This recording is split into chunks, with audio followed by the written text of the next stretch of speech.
ஒரு நீண்ட பீரியட் எடுத்து ப்ராப்பராக எல்லாத்தையும் செஞ்சு ஆப்சன்டீஸோ அல்லது ஷிஃப்டடோ அல்லது டெத்தோ எல்லாத்துக்கும் முறையான வகையில் நீங்கள் செஞ்சுருந்தீங்கன்னா எந்த பிரச்சனையும் கிடையாது. அப்பவும் கண்டுபிடிக்கலாம் யார் வந்து வெளிநாட்டுக்காரன் ஊடுருவிக்கான்னு சொல்லிட்டு. உங்களுக்கு அதுதான் நோக்கம்னா அப்பவும் உங்களால் கண்டுபிடிக்க முடியும். ஆனால் அது நோக்கம் அது கிடையாது.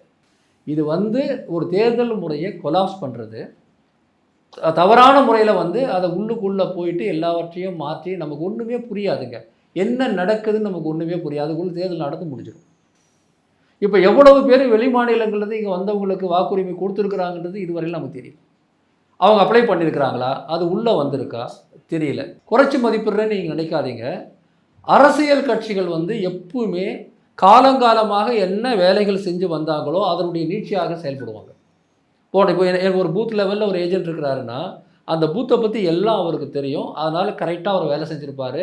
அவருடைய எதிர்பார்ப்புலாம் சரியாக இருக்கும். அந்த அடிப்படையில் வந்தப்பா நம்ம பூத்தை காப்பாற்றிட்டுன்னு அவர் நினைக்கலாம். ஆனால் வேற ஒரு கணக்கு வேற ஒருத்தர் போட்டு வைக்கிறது உங்களுக்கு எப்படி தெரியும்? நீங்கள் வந்து காலங்காலமாக வந்து ஃபுட்பால் கேம் விளையாடிட்டு இருக்கிறீங்க. அந்த ஃபுட்பாலுக்கான விதிமுறைகள் படி எல்லாம் நடக்குதான்னு பார்த்துட்டு இருக்கிறீங்க. அவன் அங்கே வந்து கிரிக்கெட் ஆடிட்டு இருக்கிறான். அது ஃபுட்பாலாக கிரிக்கெட்டானே உங்களுக்கு தெரியறதுக்குள்ளே எல்லாம் முடிஞ்சிடும்.